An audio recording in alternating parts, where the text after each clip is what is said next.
कि जिस दिन मुझे पार्टी कहेगी कि नौकरी छोड़ दो, उस दिन मैं नौकरी छोड़ दूंगा। फिर साहब कहते थे कि मैं बिकने वाले समाज में पैदा हुआ हूँ, तो मैं गली गली शहर शहर घूमकर इस बिकने वाले समाज को ना बिकने वाला बना रहा हूँ।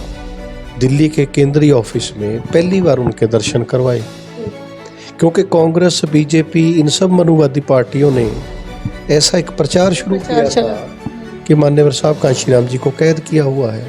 तो डॉक्टरों ने ये भी कहा है कि इतनी शुगर में अगर हम ऑपरेट करेंगे, कोई ब्रेन का, हार्ट का भी अगर स्ट्रोक आ गया तो हमारे हाथ खड़े हैं, कुछ भी अनहोनी हो सकती है। तो बहन जी ने कहा कि मैं फंस गई हूँ, अगर ऑपरेशन नहीं कराऊंगी तो साहब को कुछ हो जाएगा, ऑपरेशन कराती हूँ तो ऑपरेशन टेबल पे कुछ हो जाएगा। ये अंदर की बात बता रहा हूँ। उत्तर प्रदेश में हमारे 98 MLA जीते। मान्यवर साहब कांशीराम जी ने 13 महीने लगाए थे, हम 0 पे रह गए।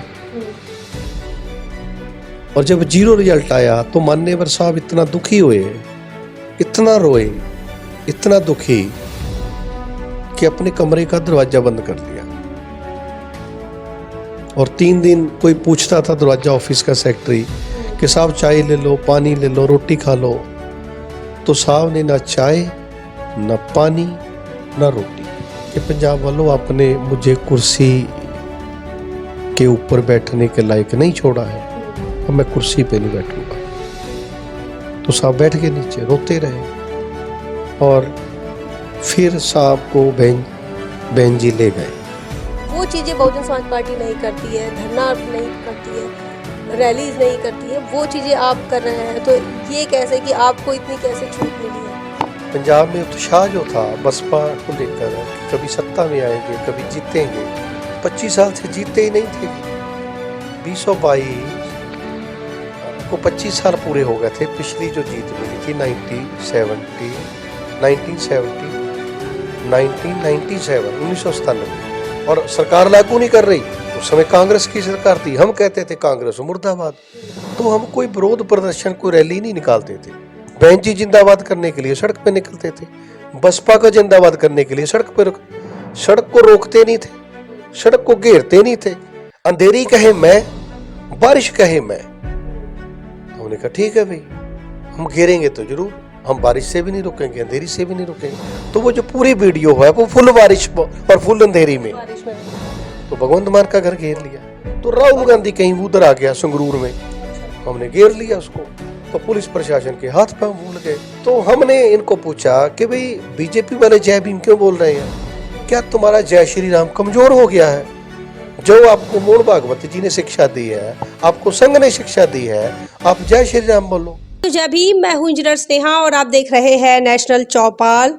इस वक्त हमारे साथ बहुजन समाज पार्टी पंजाब के प्रदेश अध्यक्ष सरदार जसवीर सिंह गढ़ी साहब हैं, जिनसे बातचीत आज हम करने वाले हैं। तमाम लोग आप जब भी जसवीर सिंह गढ़ी साहब इनको देखते हैं तो आपको उनके वीडियोस और उनके स्पीचेस भी आप बहुत मन लगा कर देखते हैं और काफ़ी रिच भी होती है उन तमाम चीज़ों में। आक्रामक एक मुद्रा में जसवीर सिंह गढ़ी साहब को देखा गया है और तेज तर्रार इनके बातों को लेकर भी लोग दीवाने से हो गए हैं।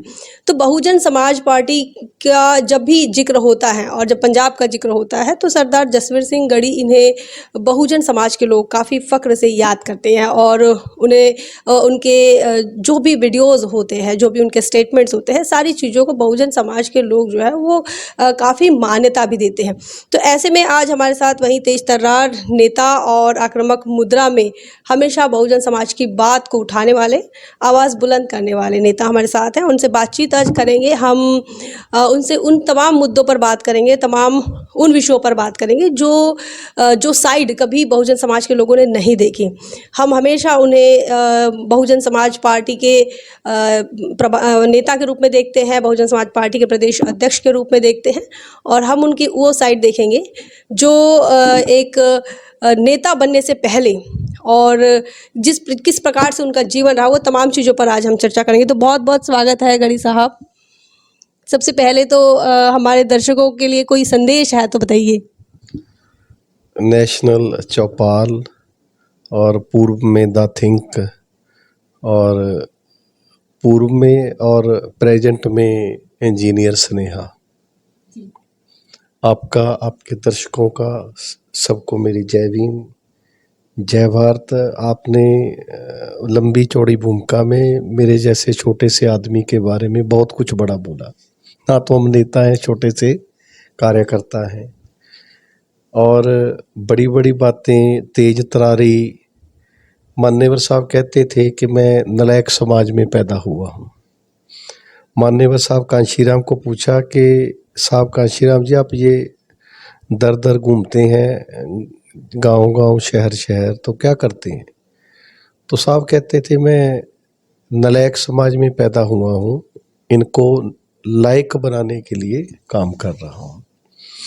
तो मान्यवर साहब कहते थे कि हम जातियों, हमारे समाज को जातियों में बांटा गया है और हमको अल्पजन बना दिया है, मैं इनको बहुजन बनाने में लगा हुआ हूँ। फिर साहब कहते थे कि मैं बिकने वाले समाज में पैदा हुआ हूँ, तो मैं गली गली, शहर शहर घूमकर इस बिकने वाले समाज को ना बिकने वाला बना रहा हूँ। तो इसलिए ये तीन बातें, इनको करने के लिए आपको तेज तरारी भी रखनी पड़ेगी, हर चीज़ रखनी पड़ेगी। तो उस नज़रिए से इस काम को करने के लिए मैं छोटे छोटे काम करता रहता हूँ। सर, सबसे बड़ा सवाल ये होता है कि मूवमेंट से जुड़ना या फिर सामाजिक आंदोलन को समझना, ये सबके बस की बात नहीं होती। और कोई भी शख्स है जो मूवमेंट से जुड़ा, वो कोई भी अपनी माँ के पेट से नहीं सीख कर आता। तो एक टर्निंग पॉइंट भी होता है।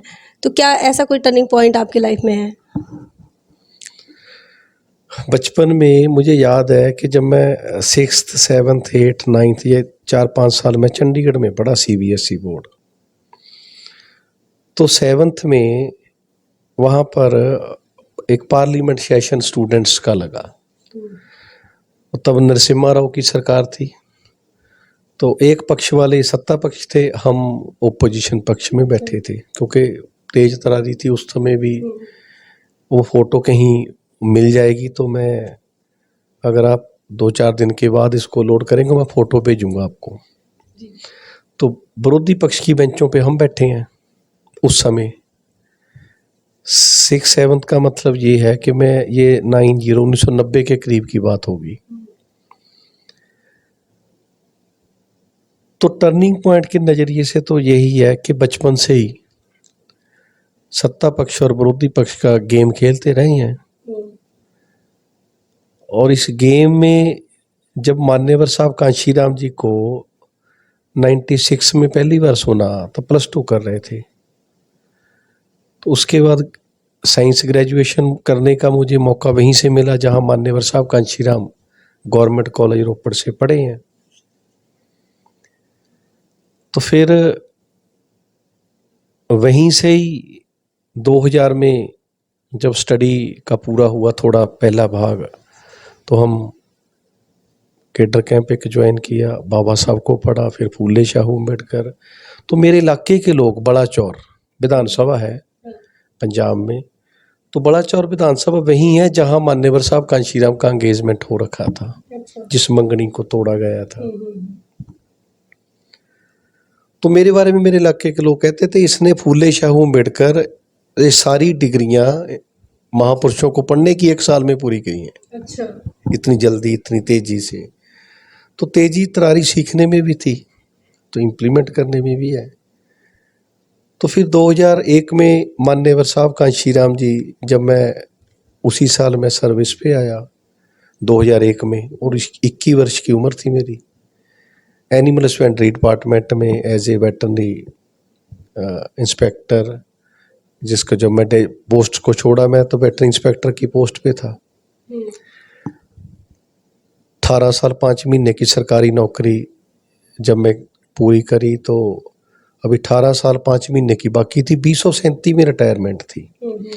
तो जब मैंने ज्वाइन की नौकरी 4 जनवरी 2001, तो 3-4 महीने बाद साहब ने पंजाब में एक सीरी मार्च आंदोलन चलाया, साइकिल मार्च था। राजधानी तक आके, और राजधानी में पक्का धरना, पक्का मोर्चा लगा हुआ था, धरना चल रहा था, किसी न किसी जिले के लोग साइकिल चला के आते थे। तो मुलाजिम रहते हुए कच्ची प्रोबेशन पीरियड के दौरान तो मैं साइकिल चला के अपने गांव से चंडीगढ़ गया। तो उस समय हमारे बड़ाचौर से विधायक बने थे गढ़शंकर से जाकर शिंगारा राम सुंगड़ा, उसकी अगुवाई में हम साइकिलों का जत्था लेके गए थे। तो 2001 में नवंबर अक्टूबर महीने के दौरान 2001 में मान्यवर साहब कांशीराम के सामने बैठने का मौका मिला। तो तकरीबन वहाँ 5 घंटे का कुछ सिचुएशन ऐसी बनी कि साहब ने 5 घंटे का केडर उस दिन हमें दिया। हम तकरीबन 45 गांव के 65 के करीब लोग थे। तो वो लिस्ट आज भी मेरे पास पड़ी है, वो लोग कौन कौन थे। और इस शिद्दत से लगे कि साहब फिर 2002 में रोके चले गए पंजाब से कि रिजल्ट नहीं आया कि मैं अब पंजाब नहीं आऊँगा। 17 सितंबर 2003 को हैदराबाद में साहब को ब्रेन स्ट्रोक हो गया और माननीय बहन कुमारी मायावती जी ने, जो राष्ट्रीय अध्यक्षा है हमारे, उन्होंने 4-6 महीने के बाद जब साहब थोड़े स्टेबल हुए तो दिल्ली के केंद्रीय ऑफिस में पहली बार उनके दर्शन करवाए। क्योंकि कांग्रेस, बीजेपी, इन सब मनुवादी पार्टियों ने ऐसा एक प्रचार शुरू किया था कि मान्यवर साहब कांशीराम जी को कैद किया हुआ है। जिस दिन हम साहब को मिले पहली बार 2004 में, तो साहब का ये मुंह फेस जो था और ये कान था जैसे घूम के, और सिक्रीशंस जो थी, आंखों से पानी, मुंह से पानी, नाक, उन पे कंट्रोल नहीं था। तो माननीय बहन जी पास में वाइट सफ़ेद रंग के टावल लेके खड़ी थी, बार बार मुंह साफ करते थे। तो बहन जी ने कहा कि देखो पूछ लो भाई कितना कैद किया मैंने। ऐसी घटनाएं अपने जीवन में हंडाई। तो साहब को फिर अगले साल जन्मदिन पे बहन जी ने दिखाया, फिर तालकटोरा स्टेडियम में बहन जी ने दिखाया, फिर बहुजन समाज एक भवन बनाना था, एक ट्रस्ट की जगह थी, माननीय बहन जी ने वहाँ भी अपना जन्मदिन का केक, मतलब लगातार बहुजन संगठन निकलता था। 2000 सन में वहाँ पार्टी ऑफिस में 2 लोग थे जो पेपर निकालते थे, राम प्रसाद मेहरा जी और प्रमोद करील, जो बाद में राज्यसभा मेंबर बने और बाद में जाकर पार्टी के खिलाफ उन्होंने काम करने का किया। लेकिन हम लोग तब 2000 सन से लेकर 2006 तक लगातार बहुजन संगठक का, एक मेरे साथी थे चमनलाल से आपका संबंध ताल्लुक रहा है बहुजन संगठक से? हाँ, मैंने मिशन की जो भावना है वो मैंने मीडिया से शुरू की थी।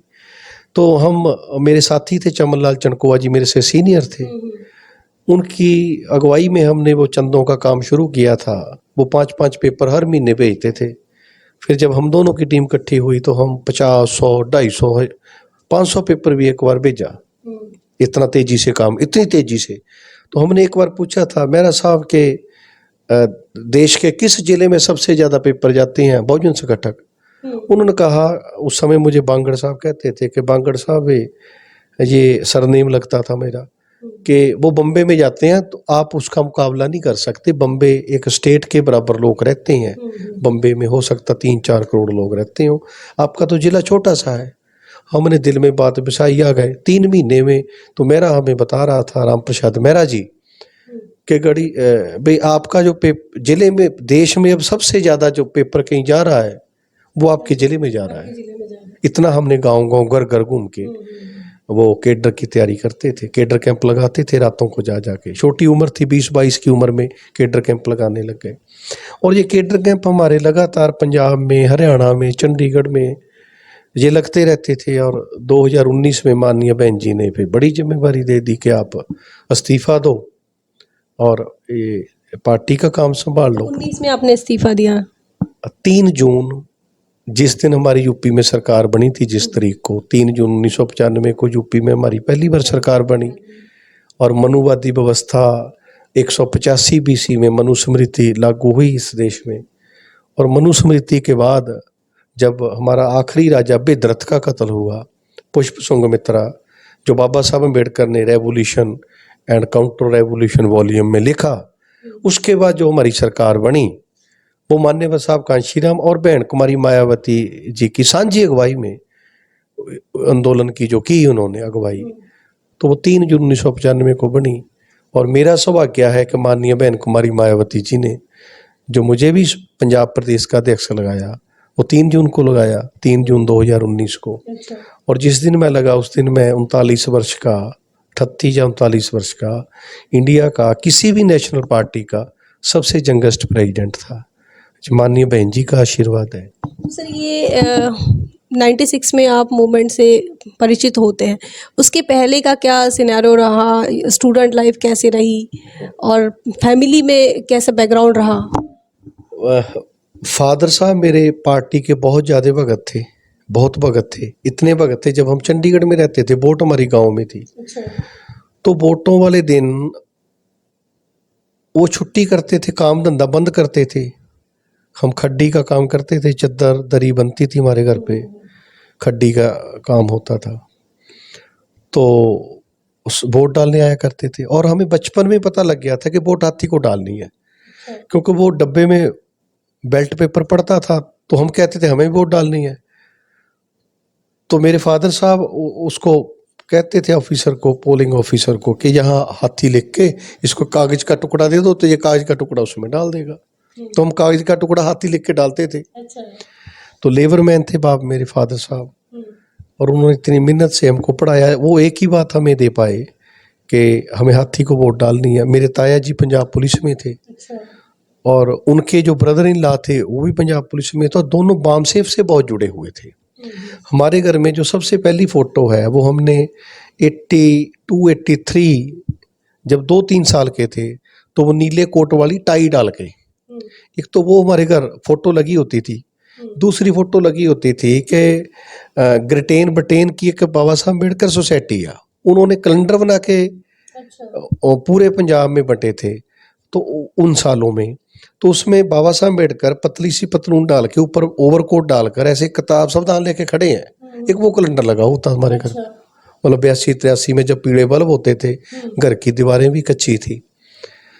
तो इसका मतलब बचपन से थोड़ा माहौल तो हमें वैसा मिला, लेकिन जो जानकारी मिली किताबें पढ़ने की वो हमें बहुत बाद में जाके, ये मानो कि आप कि कम से कम भी जब हम उम्र के 17-18 वर्ष के हो गए। तो सर आपकी एक अच्छी नौकरी थी और उसके बाद फिर आपने उसको छोड़ दिया, इस्तीफा दिया, तो ये आपकी मर्जी थी या फिर पार्टी से कोई आदेश रहा, या आपने फैसला किया? नहीं, फैसला तो मैंने मन में बहुत सालों का दार रखा था कि जिस दिन मुझे पार्टी कहेगी कि नौकरी छोड़ दो, उस दिन मैं नौकरी छोड़ दूंगा। ये बात मैंने घर परिवार वालों को भी 10-15 साल से बता रखी थी कि जिस दिन मुझे पार्टी कह देगी ना नौकरी छोड़ दे, मैं नौकरी छोड़ दूंगा।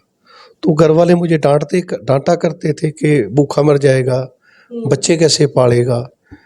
तो मैं उनको कहता था भाई खेती की ज़मीन है तो फसल उगा लिया करेंगे, खा पी लिया करेंगे, भूखे तो नहीं मरते, 2 रोटी तो कभी भी नहीं जाती। तो इस मिशन मूवमेंट के लिए मेंटली प्रिपेयर मैं बड़े सालों से था और उस दिन के इंतज़ार में था जिस दिन माननीय बहन जी मुझे बुलाकर कहे कि आपको रिज़ाइन करना।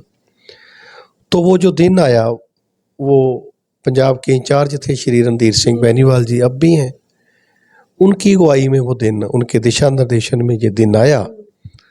लोकसभा चुनाव के रिजल्ट के बाद 2019 में तो माननीय बहन जी ने मुझे मिला, तो रिजाइन तो मैंने अभी किया। तो बहन जी ने कहा रिजाइन कब तक हो जाएगा? मैंने कहा जी हो जाएगा। तो फिर उन्होंने कहा भाई तब तक कोई प्रेसिडेंट नहीं लगेगा पंजाब में, जब तक आपका रिजाइन एक्सेप्ट नहीं हो जाता। तो मैंने पता किया कि अगर 3 महीने की तनख्वाह एडवांस जमा करा दो तो रिजाइन 24 घंटे में हो जाता है। तो हमने 24 घंटे में करा दिया। अच्छा, तो सर ये तो हो गई आपकी ये नौकरी वाली बात की मूवमेंट से कैसे जुड़े। तो उसके बाद भी कई चुनौतियां होती हैं। जब बहुजन समाज पार्टी में आपने जब संभाला वहाँ पर जिम्मेदारी, तो वहाँ कैसी चुनौतियां आपको देखने को मिली पंजाब के अंदर, चाहे मनुवादी पार्टियों के माध्यम से हो या फिर अदर? तो पंजाब वो भूमि है जहाँ से मान्यवर साहब कांशी राम मार्च 2002 में जो विधानसभा के रिजल्ट आए, उत्तर प्रदेश में हमारे 98 एमएलए जीते। मान्यवर साहब कांशी राम जी ने 13 महीने लगाए थे, हम 0 पे रह गए। और जब 0 रिजल्ट आया तो मान्यवर साहब इतना दुखी हुए इतना रोए, इतना दुखी कि अपने कमरे का दरवाजा बंद कर लिया। और 3 दिन कोई पूछता था दरवाजा ऑफिस का सेक्रेटरी कि साहब चाय ले लो, पानी ले लो, रोटी खा लो, तो साहब ने ना चाय, ना पानी, ना रोटी। और 3 दिन वो अंदर से रो रो के बोलते रहते थे कि पंजाब वालों, आपने रोटी किस चीज़ के लिए खाऊं, क्यों जिंदा रहूं, आपने मुझे जिंदा रहने लायक नहीं छोड़ा है। तो वो बातें पंजाब की लीडरशिप ने जब उनके हाथ खड़े हो गए तो माननीय बहन जी को बताई कि साहब ने अपने आप को बंद कर लिया है। तो बहन जी आ गए, चंद लीडर बुलाए गए पंजाब के, तो ऐसे बिठाए सबको, बहन जी भी, तो कुर्सी रखी गई कि साहब बैठो कुर्सी पे। तो साहब धड़म से ऐसे नीचे बैठे कि पंजाब वालों, आपने मुझे कुर्सी के ऊपर बैठने के लायक नहीं छोड़ा है, अब मैं कुर्सी पे नहीं बैठूंगा। तो साहब बैठ के नीचे रोते रहे। और फिर साहब को बहन जी ले गए। जब लेके जा रहे थे तो बताने वाले बताते हैं उस समय के लोग कि साहब कह रहा था कि बहन जी का नाम लेके कि मायावती, मैं अब पंजाब से बाहर नहीं जाऊंगा, निराश हो चुके थे पंजाब से। मैं देश को क्या मुंह दिखाऊंगा। मध्य प्रदेश में इलेक्शन है, महाराष्ट्र इलेक्शन है, पूरा देश पूछेगा कि काशीराम जी मध्य प्रदेश आए, महाराष्ट्र आए, आंध्रा आए, तो क्या करने आए, तो मैं इनको किस मुंह से कहूंगा कि मैं सरकार बनाने आया हूं। साहब कहते थे मैं किस मुंह से कहूंगा, मुझे छोटे दर्जे का जो पत्रकार है वो भी मुझे ये माइक दे के पूछेगा कि जैसी सरकार आप पंजाब में बना के आए तो मैं क्या जवाब दूंगा। रोते हुए साहब, मुझे मत लेके जाओ। तो साहब रोते हुए साहब को, बहन जी, क्योंकि अगर साहब पंजाब में रहते तो जो 1.5 साल भी ठीक रहे वो शायद 1.5 साल ठीक ना रहते। और हैदराबाद में उनका ब्रेन स्ट्रोक हुआ। बहन जी मुख्यमंत्री थी 17 सितंबर 2003। और बहन जी किस तरह हेलीकॉप्टर लेके पहुंची, हेलीकॉप्टर से, और बत्रा हॉस्पिटल में उनको एडमिट कराया। और पिछले 4-5 साल इतना सीरियस अटैक, शुगर के सब मरीज थे काफी सालों से, सब जानते हैं, पूरा पंजाब जानता, पूरा देश जानता। फिर साहब की बाईपास सर्जरी हुई, उनको अधरंग हुआ, शुगर का अटैक, फुल, और बाईपास सर्जरी हुई इन बीमारियों में। तो बहन जी ने मीटिंग बुलाई एक, उस मीटिंग में मैं भी बतौर बाम सेफ गया। तो बहन जी ने पूछा कि ये साहब बैठे हैं, तो बहन जी ने मीटिंग बुलाई एक, उस मीटिंग में मैं भी बतौर बाम सेफ गया।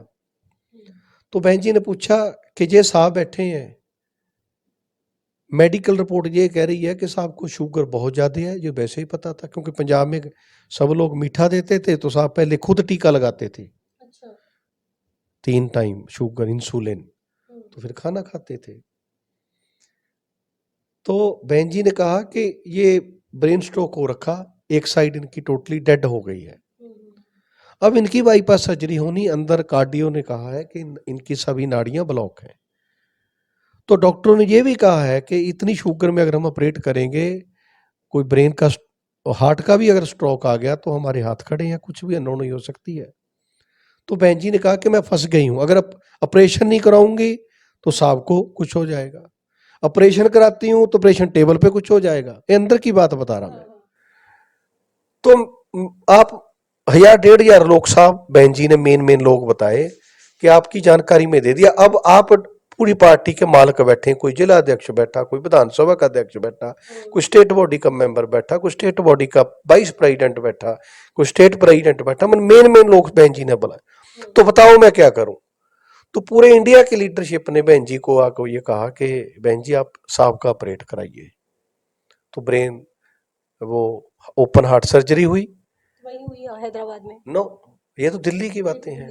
तो उस 18-17 को तो दिल्ली ले आए हेलीकॉप्टर से। तो फिर वो और ठीक रहे सकुशल, ठीक हो गए साहब ने, बढ़िया खुशियाँ मनाई। अगला जन्मदिन बड़ी धूमधाम से बनाया। तो साहब की वो तस्वीर बड़ी वायरल होती है कि साहब बीमार हैं और बहन जी के सर पे ऐसे हाथ रखा हुआ है। तो ये बड़ी खुशी के पल थे उन दिनों में, और बहन जी के लिए टफ बड़े थे जब वो फैसला लिया गया। लेकिन इतना इलाज होने के बावजूद, हालांकि साहब 2003 से अगर देखा जाए, नहीं तो बिना इलाज के कितने लोग हैं हमारे, बिना इलाज के कोई महीना नहीं काटता, 2 महीने नहीं काटते।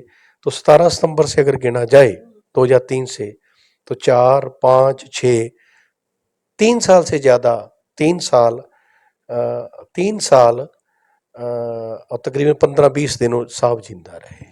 ये किस्सा बहुत कम लोगों को पता है, और जनरली जब भी चर्चा होती है कांशीराम साहब के इस समय की, या फिर तबीयत जब खराब थी और हालत गंभीर थी, तो उस समय बहन जी पर ही काफ़ी आरोप लगते हैं। और ये किस्सा अब शायद पहली बार किसी को पता भी चलेगा, मतलब पार्टी के बाहर के लोगों को शायद नहीं पता होगा, और नई जनरेशन को भी नहीं पता है। तो सर, इसी के साथ साथ कांशीराम साहब से और कई मुलाकातें आपकी हुई होंगी, कोई ऐसी यादगार मुलाकात है जो जिसको हम जान पाए? असल में जितना देर साहब रहे, मैं बाम सेब में था, तो बाम सेब वाले कभी भी फोर फ्रंट पे नहीं आते थे जहाँ तीसरी आंख लगी हो, कैमरा लगा हो। तो इसलिए ज़्यादा तस्वीरें तो नहीं है, और ज़्यादा मौके भी नहीं है मेरे पास, क्योंकि मैं, उम्र तो मेरी 21-22 वर्ष, मतलब मैं सबसे छोटा था उस समय। तो सब जो अगुवाई करते थे वही आगे रहते, तो मैं तो उनके पीछे पिछली कतार में उनका साथ देता था। और इसलिए कोई, बस वही है कि जो 5 घंटे का साहब ने केडर दिया, जिन हालातों में दिया, तो वो की कहानी है, किसी दिन फिर सुनाएंगे कि वो 5 घंटे का केडर क्यों दिया। लंबी कहानी है, फिर सुनाएंगे किसी अच्छा, दिन। ये जब आपकी उम्र काफ़ी कम थी, और ऐसे में बहुजन संगठन से जुड़ना, ये भी बात थोड़ी डिफ़िकल्ट लग रही है, क्योंकि इतने कम उम्र में बहुजन संगठन जैसे अखबार को समझना, जो जो अखबार बहुजन समाज के लोगों को अपने पैरों पर खड़ा करने की बात करता है, और वो चीज़ किसी 21 साल के बच्चे को समझे, ये भी बड़ी मुश्किल बात है। मैंने कहा जी कि मेरे बारे में ये प्रचार हो गया था कि ये लड़के ने फूले शाहू अंबेडकर 1 साल में सारा ही पढ़ लिया। अच्छा। और फिर मैं क्या करता था, जो पढ़ने के साथ साथ जो समझ डेवलप हुई, पढ़ाई से अकेले समझ में नहीं डेवलप होती। जो साहब कांशीराम के साथ वर्कर चले थे, कोई बूढ़ा हो गया, कोई घर पे बैठ गया, कोई किसी के कारण पार्टी छोड़ गया, मैं सबसे जाके घर घर मिलता था। क्यों? और एक ही उनसे चाय वाय पी के, तो क्योंकि लोगों में वो सामाजिक जो दर्जा था, वो सब कहते थे डॉक्टर साहब आए, डॉक्टर साहब आए। थोड़ी रिस्पेक्ट प्रोफेशन के कारण भी थी। तो हम उनसे, मैं एक ही सवाल करता था, जिनको भी मैं पुराने साथियों से मिलता था, और वो शौक था मिलने का, ढूंढ ढूंढ के मिलता था। तो मैं उनको कहता था, साहब की कोई बात सुनाओ, साहब की कोई बात सुनाओ। तो ऐसे ही अगर मैं 100-150 लोग जो पुराने हैं तो उनको मिला, तो उनसे मैंने अगर आप 4-4, 5-5 कहानियां भी सुनी, तो 500-700 कहानी मेरे दिमाग में साहब की फिट हो गई। किस घटना पे साहब ने क्या बोला, किस इशू पे साहब के क्या विचार होते थे पार्टी, वो सारी समझ मेरी उन पुराने वर्करों ने, जिनसे किसी ने एक कहानी मुझे बताई, किसी ने 2 बताई, किसी ने 100 भी बताई। तो ऐसे समझ डेवलप हो गई हर इशू पे। तो ये बड़ा प्लस पॉइंट रहा।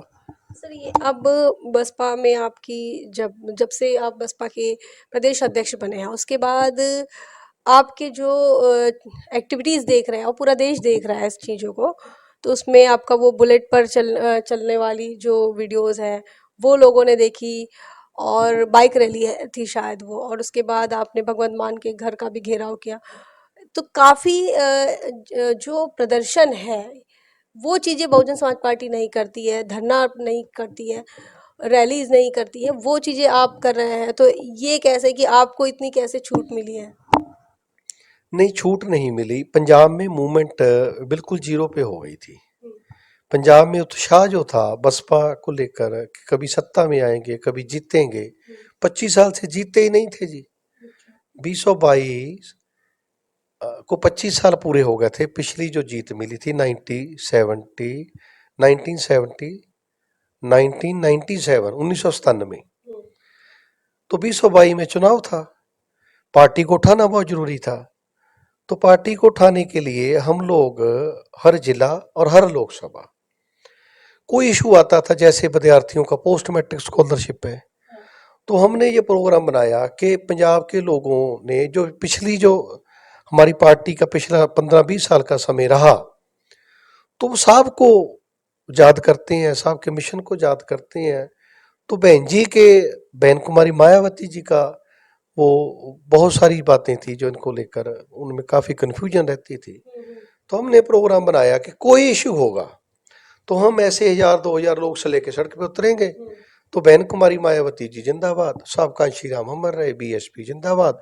और जो इशू होता था वो इशू बोलते थे, जैसे रिजर्वेशन का इशू आता था हम कहते थे रिजर्वेशन लागू करो, और सरकार लागू नहीं कर रही, उस समय कांग्रेस की सरकार थी, हम कहते थे कांग्रेस मुर्दाबाद। तो हम कोई विरोध प्रदर्शन, कोई रैली नहीं निकालते थे, बहन जी जिंदाबाद करने के लिए सड़क पे निकलते थे, बसपा का जिंदाबाद करने के लिए सड़क को रोकते नहीं थे, सड़क को घेरते नहीं थे, कोई पक्का मोर्चा नहीं लगाते थे।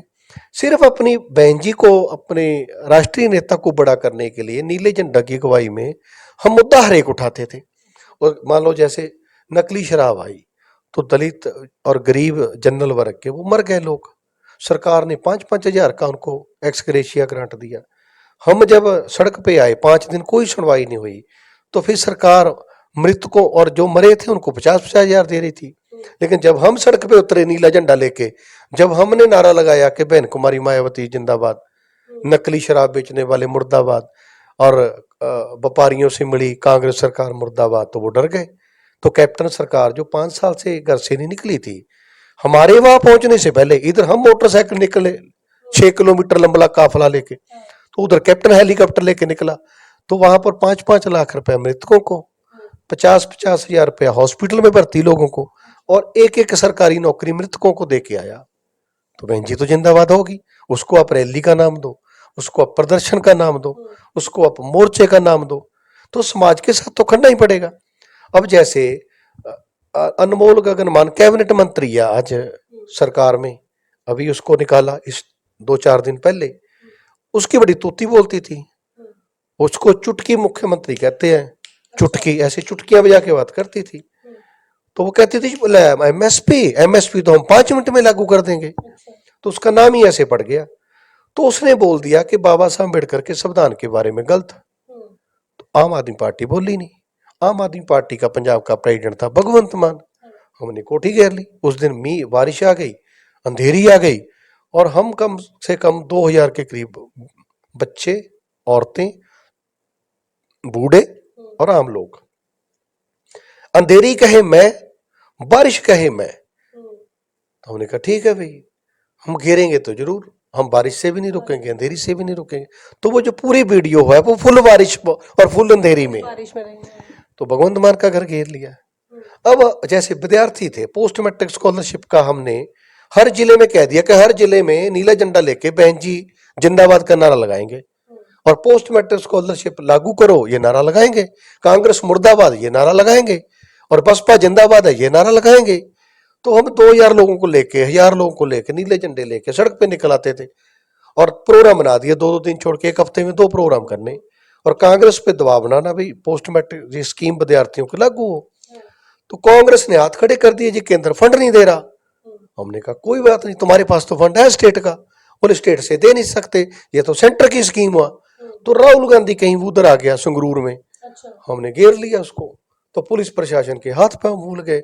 तो वो कह रहा गढ़ी साहब, मैंने कहा भी नहीं, बोले आपकी पार्टी तो घेरती नहीं है। मैंने कहा हम घेरने थोड़े आए हैं, हम तो इसके सामने खड़े होकर कहेंगे बहन कुमारी मायावती जिंदाबाद, हम इसके सामने खड़े होकर कहेंगे बसपा जिंदाबाद, इसके सामने खड़े होकर कहेंगे पोस्ट मैट्रिक स्कॉलरशिप स्कीम लागू करो, दलित विरोधी कांग्रेस मुर्दाबाद।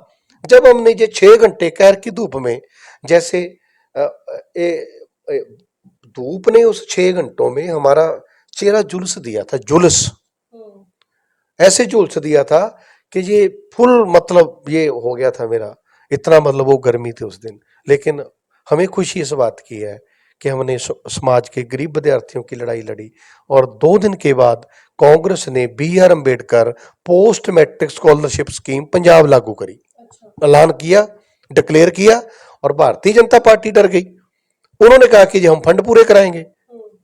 तो इस तरह से हम जब सड़क पे निकलते थे, हम चाहते थे कि हमारे जो गरीब दलित पछड़ा है, जिनकी कोई सुन ही नहीं रहा, हम उनको सुनाएं कि आपकी बात तो बेंच ही कर रही है, तो बोलो सब बेंच मिलकर भी जिंदाबाद, आओ सड़क के ऊपर जिंदाबाद बोले। उसके बाद फिर दलित सीएम भी दिया आपके पंजाब में। वही ना, उसमें इंजीनियर स्नेहा जी क्या हुआ, जब हम ये मूवमेंट चला रहे थे तो बीजेपी ने, उस समय किसान आंदोलन भी चल रहा था, उस समय कोविड भी था, तो बीजेपी ने किसानों के सामने बैठकर ये कहना शुरू कर दिया, जय भीम, किसान जो है दलित विरोधी है, जो बीजेपी को रोकते हैं, तो इनका सैंपला चेयरमैन था। तो हमने जब ये जय भीम बोलने लगे, हमने लगा कि ये तो जाट और दलित का झगड़ा कराएंगे, मनुवादी सोच की पार्टी है। तो हमने इनको पूछा कि भाई बीजेपी वाले जय भीम क्यों बोल रहे हैं, क्या तुम्हारा जय श्री राम कमजोर हो गया है? जो आपको मोहन भागवत जी ने शिक्षा दी है, आपको संघ ने शिक्षा दी है, आप जय श्री राम बोलो। अब आप दलित और जाट का झगड़ा लगाने के लिए जाटों को किसानों के आगे बैठ के जय भीम क्यों बोल रहे हो? हमारी किसानों से कोई झगड़ा नहीं। उन्होंने अम्बेडकर की मूर्तियां तो नहीं शुरू कर दी, तो नमा शहर में झगड़ा हो गया हमारा, तो बीजेपी वाले पिटने के बाद इन्होंने कहा कि हम मुख्यमंत्री पंजाब का दलित लगाएंगे। बनाया कांग्रेस ने ना, अभी तो बीजेपी, उसके बाद अकाली दल आ गया, सुखवीर, अभी गठबंधन नहीं हुआ था, 14 अप्रैल 2021 की बात है, तो ये बाबा साहब की मूर्ति स्टैचू पे 14 अप्रैल को फूल अर्पण करने गए, तो वहां बसपा बकरों ने देखा कि ये तो भाई अकाली दल के लोग तो दलित के, इन्होंने 2 बार 10 साल लगातार सरकार चलाई, दलितों के ऊपर बड़े कॉन्स्टिट्यूशनल राइट इन्होंने मारे हैं, 10-10 14 का पत्थर है और बगैर पोस्ट मैट्रिक। तो दलितों ने इकट्ठे होके बाबा साहब के स्टैचू पे फूल माला नहीं अर्पण करने दी, ये घबरा गए। इन्होंने कहा जी जब हमारी सरकार बनेगी सभी डिमांडें पूरी करेंगे और डिप्टी सीएम दलित लगाएंगे। आम आदमी पार्टी ने भी इन हालात में कह दिया, जब हम जैसे जैसे हम हमारा काफिला बढ़ता गया, जैसे जैसे हमारे मोटरसाइकिल की दुग होती रही, तो और 2-3 हमने बड़ी रैलियां कर दी, रैलियां इतनी बड़ी हो गई, लोग कह रहे थे कि ऐसी रैलियां साहब के जमाने में होती थी, हम तो छोटे से कार्यकर्ता थे, बहन जी का आशीर्वाद लेके लगे थे। और अंत कैसा आया, बसपा अकाली दल का गठबंधन बहन कुमारी मायावती जी की योजनाबंदी के तहत हुआ, और उसमें जो है उस गठबंधन में हवा ऐसी चली, अच्छा कांग्रेस को बड़ी तकलीफ हुई, उसने पवित्र और पंथक सीटों का राग छेड़ दिया कि ये सीटें गुरु गोविंद सिंह पे थी, ये सीट तो 1.25 लाख से 1 लड़ाऊं वाली थी, ये सीट तो हरमंदर साहब खड़ा, ये तो पवित्र सीटें हैं, तो ये दलितों को क्यों दे दी? हमने फिर मोटरसाइकिल निकाल लिया, कांग्रेस दलितों से गाली गलौज कर रही। ये तो छोटा सा मुद्दा देते थे, छोटा सा। अब जैसे हरियाणा में बोला इन्होंने कुमारी शैलजा जी को कि जाति सूचक शब्दों के साथ, अब मैं शब्द नहीं यूज करूंगा क्योंकि मीडिया में बैठा हूं, तो वैसा अगर वहां बोलते हमने आंदोलन खड़ा कर देना था, वहां वैसा होता पंजाब में हम बहुत बड़ा आंदोलन खड़ा कर देते, अब सड़कों पे उतार देते। तो इतना प्रेशर क्रिएट हुआ। देखो बहुजन मूवमेंट के 2 शिखर हैं। पहला शिखर ये है कि हम अपना बहुजनों का चीफ मिनिस्टर बनाएं, या किसी प्रदेश में अगर वो स्टेट कमेटी के काम का शिखर चेक करना कि हाईएस्ट पीक को टच किया इन्होंने काम ने, तो पहला शिखर होता है जी अपना सीएम बनाएं स्टेट यूनिट वाले। दूसरा शिखर ये है कि बहुजन समाज पार्टी को रोकने के लिए विरोधी पार्टी शेड्यूल कास्ट सीएम लगाए। तीसरा शिखर ये है, तीसरा शिखर कि वहां की राजनीति दलितमयी हो जाती है, स्टेट की राजनीति दलित में ही हो जाए। जब हमने ये तीसरा स्टेप टच किया, दलित राजनीति, ये तीसरा शिखर शो हुआ तीसरे नंबर का, राजनीति दलित में ही हो गई, तो इनको लगा कि इसको रोकेंगे हम। जब हम फिर नहीं रुके, फिर नहीं, बढ़ता जा रहा, इन्होंने फिर हमें रोकने के लिए शेड्यूल कास्ट सीएम लगाया चरणजीत चन्नी। और अगर वो उस दिन ना लगता, हमारा गठबंधन 7 महीने पहले ना होकर आखिर 2-3 महीने में होता और कांग्रेस हमारी काट ना कर पाती, तो आज पंजाब की सत्ता में बहुजन समाज पार्टी काबिज होती, साहब कांशीराम का सपना पूरा हो गया होता। सर ये तो आपका सारा सफ़र हम सुन रहे हैं। तो एक फैमिली है, परिवार के साथ पार्टी को सँभालना है और पार्टी भी आपका जो काम करने का स्टाइल है, जो तरीका है, वो भी सबसे डिफरेंट है। जैसे ट्रेडिशनली बहुजन समाज पार्टी काम करती है, उससे अलग हटकर है। तो ऐसे में क्या ऐसा शेड्यूल होता है आपका हर दिन का? कैसे शेड्यूल होता है? कैसे टाइम आप दे पाते हैं परिवार को और मूवमेंट को, दोनों को? देखो, अगर कभी आप मेरे घर परिवार के मेंबरों की इंटरव्यू करेंगे, पहली बात वो ये बताएंगे कि पिछले 20 साल में 25 साल में, जब से 2001 से लेकर, इन्होंने कभी घर परिवार को समय नहीं दिया। दूसरी इंटरव्यू आप मेरे रिश्तेदारों की करोगे तो वो ये आपको बताएंगे कि घर में खुशी का माहौल हो, शादी हो, संडे को होती है, कोई दुख का समय हो, क्रिया कोई संडे को होती है, छुट्टी वाले दिन रखते हैं, तो मैं कभी उपलब्ध नहीं रहा। उसका कारण ये था कि मेरे प्रोग्राम केडर कैंपों के 3 दिन पहले एडवांस बुक उस पे चलते हैं, मेरी शेड्यूल रहते हैं। तो रहते होंगे रिश्तेदार, घर परिवार के लोग। नहीं, मेरे रिश्तेदार बहुत अच्छे हैं, मेरे मित्र दोस्त बहुत अच्छे हैं, मैं उनको भले ही समय नहीं दे पाता। जब हम लड़ाई लड़ते हैं, जैसे फगवाड़ा का चुनाव लड़ा, अनंतपुर साहब का चुनाव लड़ा, तो वो सब लोग एक से एक बढ़कर, वो मेरी कंपेन डोर टू डोर, मेरे गांव वाले, वो ऐसा मतलब माहौल बनाते हैं, मतलब इतनी टीमें बन जाती हैं, मुझे गिनती नहीं होती कि कौन सी टीम कहाँ चल रही, इतनी टीमें बनती हैं।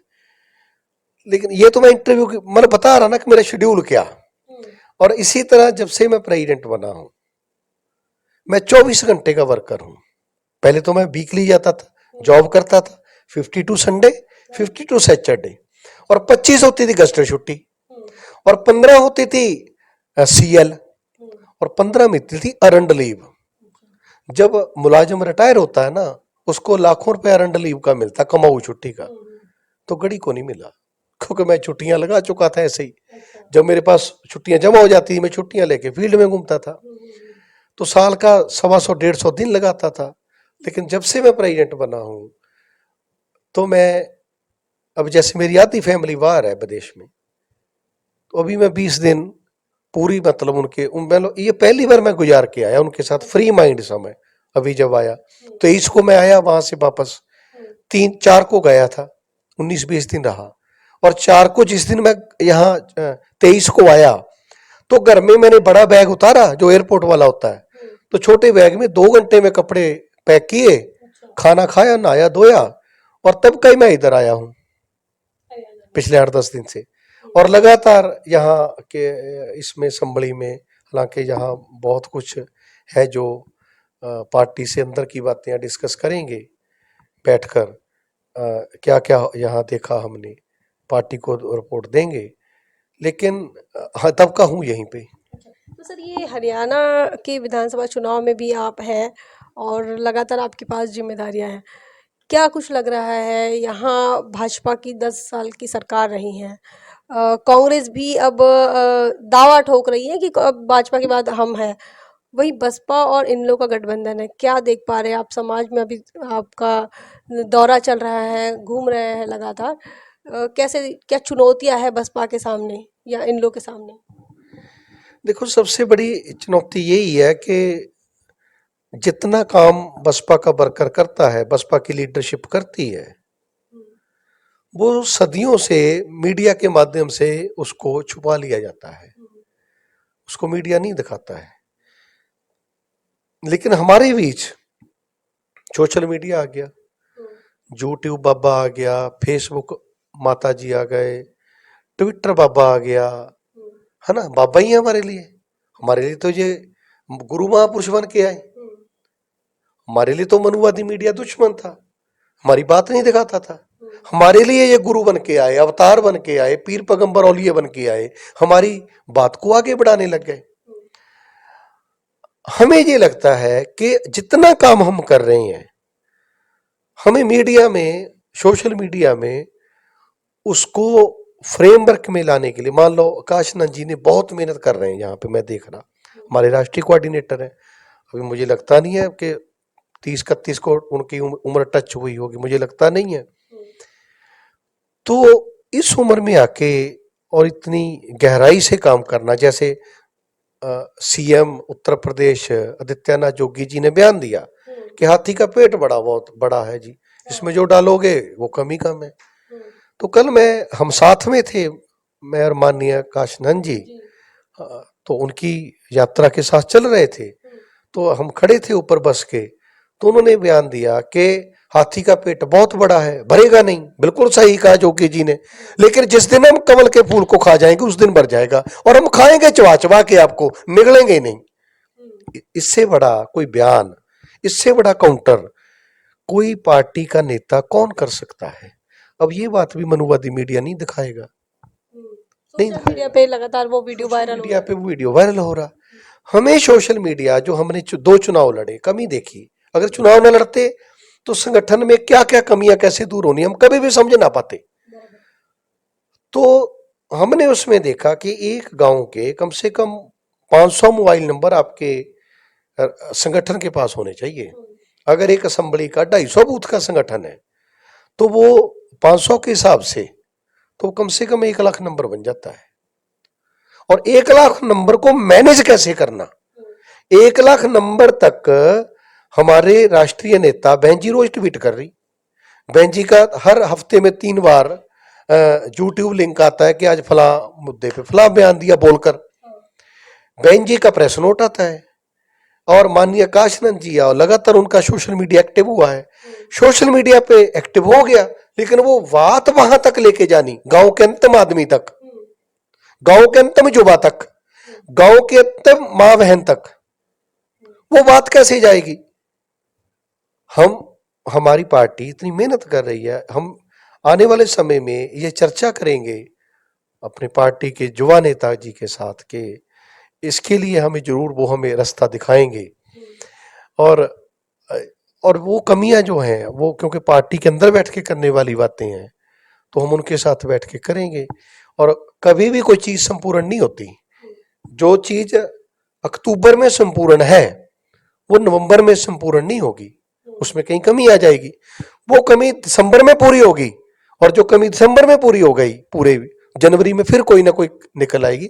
ये निरंतर प्रोसेस है, कंटिन्यूअस प्रोसेस है, चलता रहेगा जब तक मानवता जिंदा रहेगी। जी, बसपा की जिम्मेदारी मिलने के बाद या फिर जब आप मिशन मूवमेंट में रहे, तो ऐसा कोई अफसोस रहा कि मैं ये नहीं कर पाया, वो नहीं कर पाया, ऐसा कुछ? हाँ, अफसोस रहा है। अफसोस ये रहा कि इतनी बड़ी हमने पंजाब में मूवमेंट खड़ी करी, बहुत बड़ी अपॉर्चुनिटी थी हमारे पास, तो वो सब अपॉर्चुनिटी को हम गेन नहीं कर पाए। वो अपॉर्चुनिटी को फिर पैदा करना, वो 24 घंटे दिमाग में चलता रहता है कि वो अपॉर्चुनिटी पैदा करनी है, वो अपॉर्चुनिटी पैदा करनी है, वैसा माहौल क्रिएट करना। और जिस तरीके से हम लगे हैं, तो मुझे लगता है कि हम 2027 में उसको अचीव करेंगे, क्योंकि हम जुनून से लगे हैं और ऐसे नहीं कुर्सी के साथ चिपके रहना चाहते हैं। 27 में नहीं होगा तो पार्टी को कहेंगे कि ये हमसे नहीं हुआ है, आप जो भी फैसला लेंगे हम करेंगे। ऐसा हम मन बना के लगे हैं, 27 में करेंगे। माननीय बहन जी का आशीर्वाद रहा तो हम जरूर करेंगे। सरदार जसवीर सिंह गढ़ी राहुल गांधी के लिए क्या सोचते हैं? कांग्रेस एक षड्यंत्रकारी पार्टी है, और कांग्रेस के नेता जो हैं वो नित्य दिन कोई षड्यंत्र बुनते रहते हैं। माननीय राहुल गांधी जी उसका पार्ट है। आज जो षड्यंत्र कांग्रेस चला रही है, ये वो षड्यंत्र है जिसके बारे में माननीय प्रकाशी राम समझाया करते थे कि संविधान को बचाना है, संविधान की लड़ाई लड़नी है, ओबीसी कितने हैं इसकी गिनती करानी है, कास्ट सेंसस करानी है, जिसकी जितनी संख्या भारी उसकी इतनी हिस्सेदारी देनी है। और मीडिया में, जुडिशरी में और बड़ी बड़ी इंडस्ट्री में शेड्यूल कास्ट उनकी वादी के हिसाब के, ओबीसी उनकी वादी के हिसाब से, माइनॉरिटी उनकी वादी के हिसाब से लगाने हैं। तो आज मान्यवर साहब कांशीराम जी की बातों को चुराकर एक षड्यंत्र के तहत कांग्रेस जो काम कर रही है, राहुल गांधी उसकी अगुवाई कर रहे हैं, बस इतना ही सोचता। और अरविंद केजरीवाल के बारे में क्या सोचते हैं? Puppet of RSS, B team of the सनातनवाद संघवाद, बी टीम ऑफ द मनुवाद। सरदार जसवीर सिंह गढ़ी नरेंद्र मोदी के बारे में क्या सोचते हैं? नरेंद्र मोदी जी अब चले हुए कारतूस हैं,